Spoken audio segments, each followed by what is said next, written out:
şuncha köp, şuncha aniq farqlanadiganligini ko'rsak, hayron qolamiz. Ammo sal izlanadiganlar bo'lsak, Qashqariyada millatlar orasidagi inoqsizlik va dushmanlikning Qo'qon va uning atrofidagi xalqlarga qaraganda o'tmishga aylanib qolganligini ko'ramiz. Agar bu joyda milliy nizo yana bor deyilsa, mayli uning qandoq bo'lishidan qat'iy nazar, bu milliy nizoning manbaini Ariyallar bilan Turollar o'rtasidagi dushmanlikdan emas, balki boshqa sabablardan izlash kerak. Shak shubasizki, bundaq nizohlar ya diniy asabiylikdan, ya shaxs qorniyatlikdan, ya jungoliklar bir taraf, qo'qonliklar bir taraf bo'lib Qashqariya hukmronligini talishishdan kelib chiqqan dushmanlikdan paydo bo'lgan. Agar bu faktlar esimizni aniq tutadigan bo'lsak, bu eldagi millatlar o'rtasidagi siyosiy munosabatni irqlar haqidagi tasvir bilan aniq tushuntirib ketgili bo'lmaydiganligini bilib olaymiz. Lekin u tarixiy ahamiyatga ega paket bo'lganligi uchun bundaq tasvirni butunlay qisqartib o'tishga bo'lmaydi.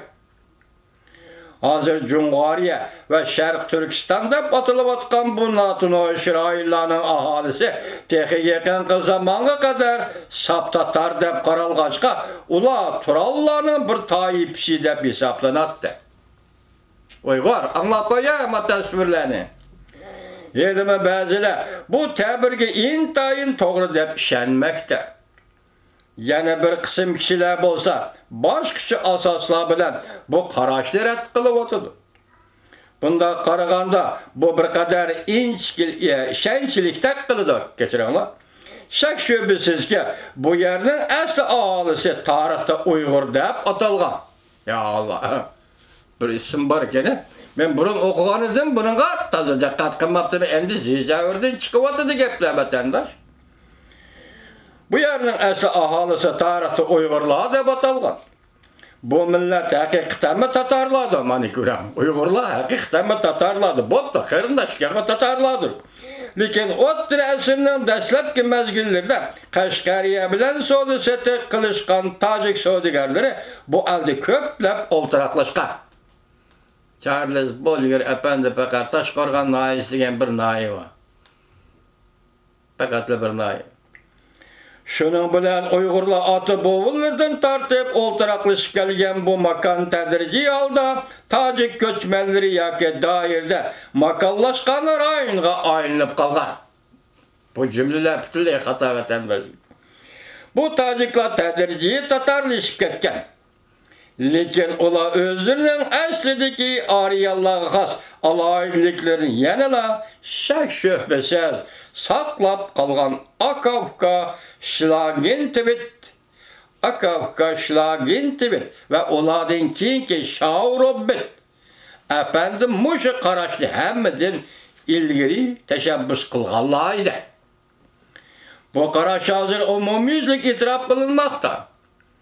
Demek biz Qashqariyada tojiklarning o'zlari bilan orlashib o'ltiraqlashgan Turollar bilan bir emasligidan iborat g'alati ahvolni ko'rib qolmasdan, balki ularning bir-biriga yo'l qo'yadigan kang qusoqliqini ko'rdik. Bunday ahvol Osiyoning boshqa hech qanday bir yerda uchramaydi. Şübhəsizki, muqim o'ltiraqlashgan va tinchlik xohlaydigan anjonliq ko'chmanlar bilan Qashqar xalqining jahil qirg'izlarga bo'lgan dushmanligi cho'nqur yildiz tortib ketgan. Agar qirg'izlar aminligi davomli tahdid soladigan barliq xavf-xatarning manbai bo'lib qolaveradigan bo'lsa, bundaq dushmanlik tugamaydigan deb qiladi. Lekin bundaq hissiyot va har qaysi davrlardagi buddistlar bilan musulmonlarning siyosiy munosabatida ifodalangan diniy o'chmanliklar G'arbiy Osiyodagi qabilalar o'rtasida uzoqcha tugamay kelgan irqiy o'chmanlikdek jahil emas va bundan keyin uning ko'p yaxshilanib ketishi cho'ng ehtimollikka ega. Qashqariyadagi 6 shaharga joylashgan mutlaq ko'pchilik aholi tojiklarning avlodi. Mushundaq gap bo'ldiki vatandoshlar. Lekin bir qancha asrdan buyon Mo'ng'ullar bilan Junguliklarning hukmronligi ostida ularning qani tatarlar bilan ko'p aralashib ketganlikdan saqliq darajasi tuvallab ketgan. Bu ishki cho'ng irqdan ilgari yana nurg'unlagan Afg'onistonlik va Badaxshonlik ko'chmanlar bu alda vaziyatning o'zgarishi bilan askar bo'lishning o'zlariga bir manfaat beradiganligini sezganda Qashqariyaga to'plab kelishadi. Va ulardan nurg'un kishilar bu joyda makonlashib qoladi. Ular shu yerdagi aholining sirtqi qiyofatidan aniq iz qoldiradi. Hamda Aryanlarning Hind qo'sh tog'laridan va G'arbi Osiyo tuzlanliklaridan o'tib, Qashqariyadan iborat Qashqariyadan iborat texamabak to'soqliq o'tloq rayoniga ko'plab yo'tkelganligini bilmoqchi bo'lsak, u holda tarixning milodidan ilgirki davrlarini aslab o'tishga yoki tarixning tumonlari ichida ko'zdan g'oyib bo'lgan davrlarni axtarishga to'g'ri keladi. Bu chog'da cho'ng ko'chishdan har qaysi Turon qavmlari xuddi qadimiy yetgan yerda xarob qiladigan cheketkilar to'pidak tarqalib, bu quruqlikning hamma yeriga yamrab ketgan chog'da yuz bergan. Xotamma dal shu davrda bino qilingan edi. Shunga bu joyning nomidilla Aryanlarning purig'i chiqib turdi. Qirg'izlar yoki boshqa qirg'iz qabilalaridan farqlantirish uchun Ruslar tarafidan qora qirg'izlar deb atalgan aholi amaliyotda ular hargiz qirg'iz emas. Cho'ng bir ko'chman qabila bo'lib, Qo'qon, Jungariya va Sharqi Turkiston tarixida azaldan turoqliq bo'lmagan, ammo muhim bir personajlik rolni o'ynab kelgan bir irqdir. Ular Issiqko'lning g'arbidagi kirish tas bo'lgan rayonlarni Qizil Art to'poligi va tog' tizimlarini bo'ylab makon tutgan.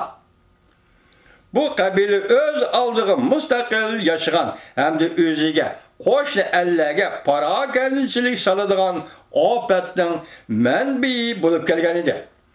Ular o'zlariga odat bo'lib qolgan bulonchilik bilan shug'ullanganning sirtida anda-sanda istilochilikmi qiladi. Ularning ishida bir qancha katta atamonlar bosh ko'tarib chiqqan bo'lib, ularmi mushu bir qancha atamonning yetakchiligida G'arbiy va Sharq Turkistonda istilochilar qiyofatida maydonga chiqqan edi.